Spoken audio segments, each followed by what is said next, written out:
안녕하세요. 축구 전문 기자 한준입니다. 캡틴 손흥민 선수가 이끌고 있는 토트넘 허스퍼가 마침내 중앙 수비수 강력한 센터백을 추가 영입하는 데 성공했습니다. 2024년 1월 유럽 축구 겨울 이적 시장에서 공격수 티모 베르너를 영입한 것에 이어 이탈리아 세리에 A 제노아에서 검증된 루마니아 대표 수비수 라두 드라구신이 최종적으로 토트넘을 선택했는데요. 이미 영국 런던행 비행기에 탑승했고 토트넘에서 메디컬 테스트까지 예약하며 오는 주말 프리미어리그 경기 출전을 빠르게 준비하고 있습니다. 독일의 명문 클럽 바이에른 뮌헨이 하이제킹을 하기 위해 뛰어들면서 하루 사이에 상황이 급변하는 등 토트넘 팬들을 잠 못 이루게 하는 시간들이 있었는데요. 결국 드라구신까지 영입하면서 토트넘이 아주 성공적인 1월 이적 시장을 보내고 있습니다. 과연 드라구신이 토트넘으로 이적하기까지 어떤 일들이 있었고 바이에른 뮌헨의 하이제킹 시도를 토트넘이 이겨낼 수 있었던 배경은 무엇인지 막전막 후 풀스토리 지금부터 총정리해드리도록 하겠습니다. 이탈리아 이적시장 최고의 전문가, 어떻게 보면 파브리치오 로마노의 스승이라고 할 수 있죠. 이탈리아판 스카이 스포츠에서 협업하고 있는 잔루카 디마르초가 가장 빠르게 드라구신의 소식을 전했습니다. 한국 시간으로는 2024년 1월 10일 오후 4시 48분 유럽 현지 시간으로 오전 업무 시간 시작 직전에 드라구신이 토트넘을 선택했다. 이제 제노아와 토트넘이 공식적인 절차를 밟고 있다라고 보도했는데요. 앞서 지난 상황을 말씀드리면 바로 어제죠. 1월 9일 화요일 시점으로 토트넘이 2,400만 유로 고정 금액에 600만 유로 옵션 그리고 현재 주전 자원으로 쓰지 않고 있는 오른쪽 윙백이자 풀백인 제드 스펜스를 임대 이적시켜주는 조건으로 제노아와 구단과 합의를 한 것으로 알려졌거든요. 하지만 이날 오후 그러니까 토트넘과 제노아의 합의가 오전에 이뤄졌는데 오후에 관심만 갖고 있던 바이에른 뮌헨이 공식 오퍼를 제출했습니다. 알려진 바에 따르면 3,100만 유로의 이적료, 즉 토트넘이 제시한 금액보다 더 높고 기본 보장 금액도 높게 제시했기 때문에 제노아 입장에서는 바이에른 뮌헨의 제안도 거절할 이유가 없는 것이었죠. 결국에 선택은 드라구신의 몫이다. 제노아는 금액 차이가 나든 옵션 조건이 어떻든 간에 일단 토트넘의 제안도 수락을 한 상태였고 그 다음에 바이에른 뮌헨이 끼어들었기 때문에 어느 쪽이든 드라구신 네가 선택해라 이런 상황이 됐고요. 그런 가운데 드라구신은 하루 정도 고민을 해보겠다. 그리고 현지 시간으로 수요일 아침에 최종 결정을 내리겠다라고 했고 이 시간이 지나가기까지 많은 정말 잠 못 이루는 시간들이 있었는데요. 이 과정 속에 나폴리 역시 향향대 이적료를 제시했지만 드라구신이 떠난다면 제노아를 떠난다면 해외 리그로만 가겠다라고 입장을 표명하면서 나폴리를 거절한 가운데 이제 토트넘이냐 바이에른 뮌헨이냐 요 결정만 남은 상황에서 잔루카 디마르초가 토트넘을 선택했다라고 빨리 속보로 알린 것입니다. 먼저 잔루카 디마르초의 속보에 이은 기사 내용을 살펴보면요. 드라구신은 토트넘을 선택했고 오늘 아침 1월 10일 이탈리아 시간으로 아침에 토트넘의 전용 비행기를 타고 영국 런던으로 떠날 예정입니다. 오늘 토트넘으로 이동해 면담이 예정되어 있습니다. 라두 드라구신은 밤의 숙고 끝에 토트넘에서 뛰기로 했습니다. 제노아 소속의 루마니아 수비수 드라구신은 오늘 로소빌리 제노아를 떠나서 토트넘이 보내온 개인 비행기로 런던으로 향할 예정이며 면담도 곧바로 진행한다고 했는데요. 토트넘이 드라구신 영입전에서 바이에른 뮌헨을 꺾었다라고 소개했습니다. 당초 토트넘과 제노아의 드라구신 협상 타결이 1월 9일 화요일로 예상되었고 1월 9일에 계약 작업까지 진행할 것으로 예상이 됐지만 이날 저녁에 바이에른 뮌헨이 공식 제안을 하면서 모든 게 원점으로 돌아간 거예요. 그리고 말씀드린 대로 드라구신이 밤새 숙고한 끝에 내린 결정은 토트넘으로 가는 것이고 이제 제노아는 제드 스펜스 임대 계약 절차에 돌입했다. 즉 이미 드라구신은 토트넘으로 갔다라는 것이고 제드 스펜스의 제노아 입단도 몇 시간 안에 즉 1월 10일에 마무리될 것이다라고 소개를 했는데요. 그러면서 디마르초는 바이에른 뮌헨이 라두 드라구신을 하이제킹할 수 있다고 자신했는데 실패했다라고 첨언했습니다. 즉 바이에른은 이제 하이제킹이 되겠지. 우리가 더 좋은 조건이고 우리가 더 큰 팀이니까 우리는 또 챔스에도 나가는 팀이니까 우리 쪽으로 오겠지 했는데 드라구신이 안 간 거예요. 이 보도가 정말 확실한가? 처음에 잔루카 디마르초만 보도했을 때는 긴가민가하는 분들도 있었지만 곧바로 공신력 있는 끝판왕 기자들이 차례로 컨펌을 했습니다. 영국 기자 중에 공신력 1티어죠. 디 애슬레틱의 데이비드 온스테인 기자가 토트넘은 센터백 라드 드라구신을 영입하기 위해 제노아와 완전한 합의를 이루었다라면서 계약 완료를 소개했고요. 밤새 고민한 끝에 제안을 수락했고 이제 오늘 아침에 영국 런던으로 이동한다. 그리고 제드 스펜스는 여름까지 올 시즌 말까지 제노아로 임대된다라고 같은 내용을 소개했는데요. 디 애슬레틱의 보도 내용도 소개해드리겠습니다. 토트넘이 제노아와 센터백 드라구신 영입에 합의했습니다. 바이에른 뮌헨과의 경쟁에도 불구하고 토트넘은 루마니아 국가대표 출신 신성 드라구신에 대한 영입 제안을 제노아가 받아들이면서 영입을 할 수 있게 되었습니다. 또한 드라구신은 수요일 오전에 영국으로 출국하고 제드 스펜스가 여름까지 임대될 예정인데요. 이 협상에서 영국 화폐 기준으로는 2,500만 파운드의 이적료를 중심으로 옵션이 포함된 협상이 진행됐다라고 이미 디애슬레틱이 소개했고 그게 결실을 맺었다라고 소개를 했습니다. 드라구신은 2022년 지지난해 여름에 유벤투스 소속으로 제노아로 임대된 이후에 세리에 B에 있던 제노아를 1부 리그로 승격시키고 이제 완전 이적을 했죠. 그리고 지금까지 총 57차례 리그 경기를 제노아에서 소화했는데요. 현재 알베르토 질라르디노 이탈리아 대표 출신 공격수가 감독으로 이끌고 있는 제노아는 이탈리아 세리에 A에서 12위를 기록하는 등 준수한 활약을 펼치고 있고 그 중심에 드라구신의 활약이 있는 상황입니다. 한편 스펜스 같은 경우에는 리즈 유나이티드로 임대됐다가 무릎 부상으로 인해 리그 경기 출전을 한 차례밖에 하지 못한 채 조기에 임대 계약이 종료된 상태인데요. 2022년 여름에 미들즈브로에서 토트넘으로 입단한 이후에 1군 경기 출전이 6번밖에 되지 않았고 지난 시즌에 스타드 레노로 임대됐고 올 시즌 전반기에 리즈로 임대됐고 포세클로 감독도 현재 스펜스를 쓸 생각이 없다 보니까 제노아로 임대를 보내서 출전 시간을 채워주고 또 성장할 수 있도록 기회를 열어준 것 같습니다. 오른쪽 풀백 포지션은 포로가 있고 로얄도 있는 가운데 스펜스가 뛸 자리가 없기 때문에 오히려 센터백은 판더벤과 로메로를 주전으로 구축했는데 이 선수들이 연달아서 또 차례로 부상을 당하고 로메로 같은 경우에는 징계 리스크까지 있다 보니까 포스테코글로 감독이 공개적으로 1월 이적 시장에 중앙 수비수 영입을 원한다라고 했었거든요. 중앙 수비수의 뎁스가 부족한 상태에서 애슐리 필립스를 2부 리그 팀인 플리머스로 임대 보낸 것은 뭔가 새로운 선수가 올 거라는 것을 볼 수 있고 에릭 다이어의 이적도 막지 않겠다라고 했던 포스테코글로 감독의 발언을 본다면 선수 영입이 예정되어 있다라고 볼 수 있었는데요. 결국에는 드라구신을 데려왔습니다. 드라구신이 없었다면 토트넘은 로얄과 데이비스, 풀백들을 센터백으로 기용해야 되는 상황이 지속될 수 있었는데요. 토트넘이 어떻게 드라구신을 데려올 수 있었느냐? 앞서 디마르초가 이야기한 대로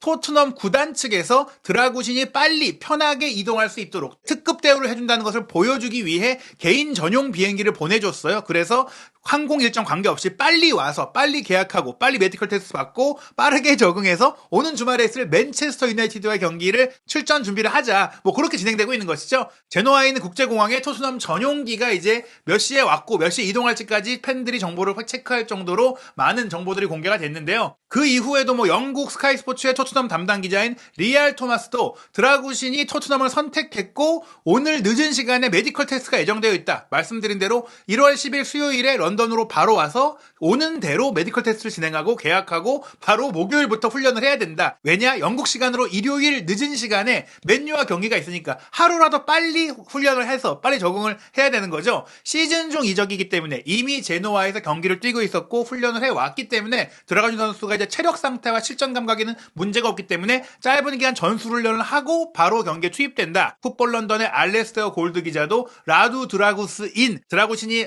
합류했다. 라고 소개를 했고요. 스페인 렐레보의 마테오 모레토 기자도 세라도 합의가 완료됐다. 이야기는 모두 끝났다. 드라구신은 토트넘으로 간다라고 소개를 했습니다. 그리고 파브리초 로마노의 시그니처가 나왔죠. 드라구신 히얼 위고가 떴고 사가는 끝났다. 이제 이런 이야기들은 끝났다라고 하면서 드라구신이 3천만 유로를 넘는 조건으로 토트넘 이적에 합의했다라고 나왔는데요. 애초에 총액 기준 3천만 유로였는데 이걸 넘어서는 조건을 토트넘이 결국에는 상향된 조건을 바이에른 뮌헨이 제시해 오니까 얹어 붙였다. 1월 9일 오전에 토트넘이 2,400만 유로 플러스 600만 유로에 합의를 했지만 오후에 바이에른이 총액 기준 3천만 유로를 넘는 금액을 오퍼하니까 그보다 좋은 조건을 또 오퍼해서 데려왔다라는 거예요. 물론 선택은 드라구신의 몫이었지만 제노아 측에도 사실은 마음이 흔들릴 수 있잖아요. 조금이라도 더 좋은 조건을 제시하겠다라는 토트넘이 진정성을 보낸 것입니다. 전용기만 보낸 게 아니라 제노아가 만족할 수 있는 조건까지 제시를 한 것이고요. 구체적으로 이제 이탈리아의 또 다른 이적 시장 전문가인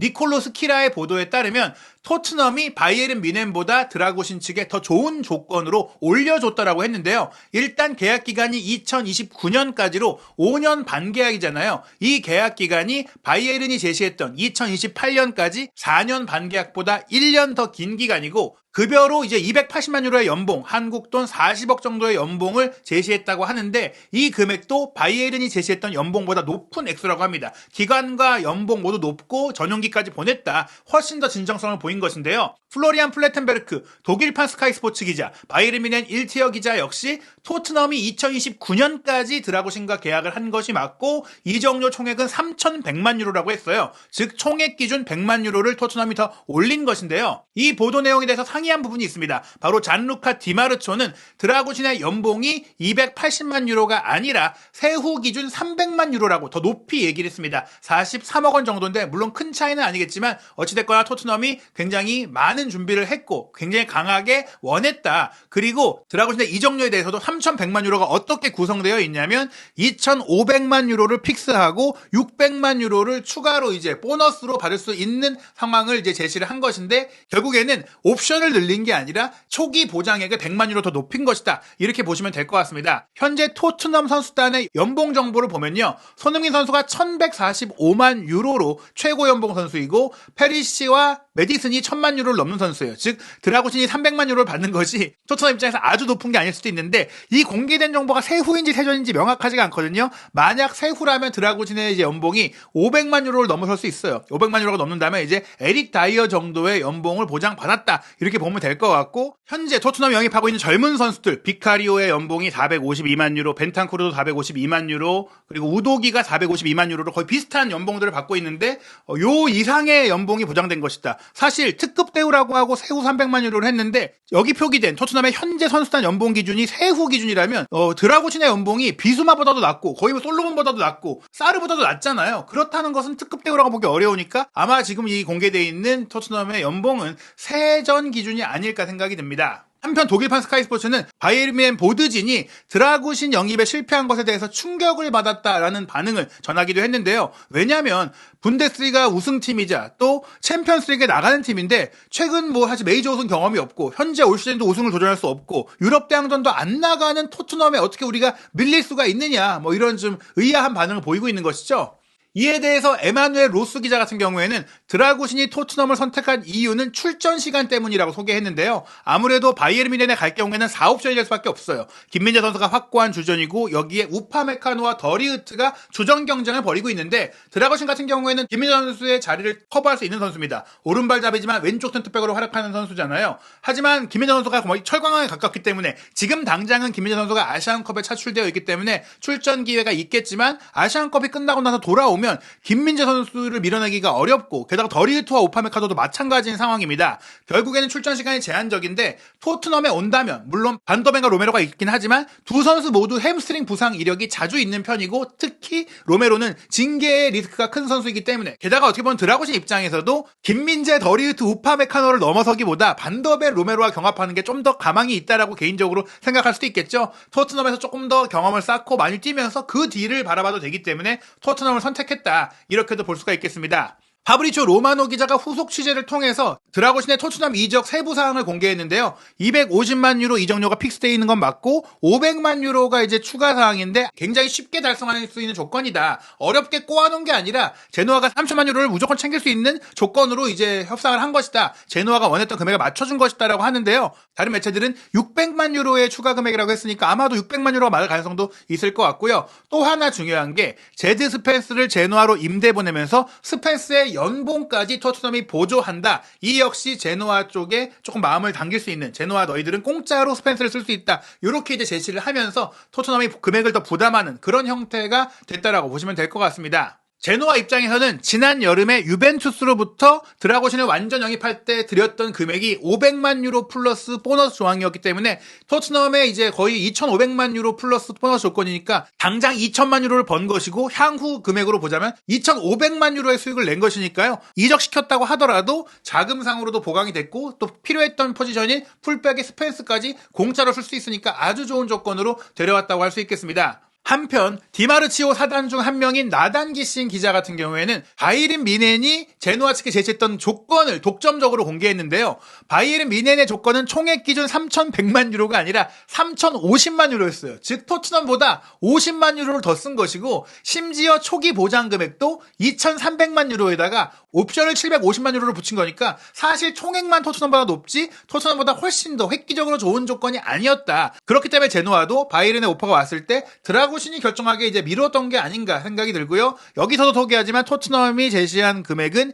2,500만 유로 플러스 600만 유로의 제드 스펜스를 연봉 보조해주면서 임대를 보내는 조건이었는데요. 어쨌거나 제노아는 토트넘과 바이에른의 제안을 모두 수락했고 선수가 토트넘을 선택하면서 결론이 됐다고 합니다. 바이에른은 드라구신을 놓치게 되면서 이제 다이어 영입으로 타겟을 바꿨다고 하는데요. 다이어에 대해서 개인 조건에서 합의를 한 상태였죠. 물론 파리 생제르맹의 전천후 수비수인 노르디 무키엘레 역시 타겟으로 삼고 있기 때문에 둘 중에 한 명을 영입할 것 같은데 현재 최우선 가능성은 다이어라고 합니다. 무키엘레 같은 경우에는 여러 가지 좀 파리가 원하는 요구 조건이 까다로운데 다이어는 거의 뭐 그냥 바로 데려올 수 있는 상황이고 또 1월 달에 바로 많은 분데스리가 경기들, 중요한 경기들이 있는 가운데 김민재 선수가 2월 중순까지 뛰지 못할 가능성이 매우 크기 때문에 빠르게 데려오는 게 또 필요하거든요. 그런 측면에서 현실적인 옵션은 다이어라고 할 수 있겠고요. 파브리초 로마노 기자는 이미 토트넘과 제노아가 계약서까지 교환했고 거래가 완료됐다. 거피셜이 아니라 오피셜 상태라고 얘기를 했고요. 드라구신이 런던으로 이동하는데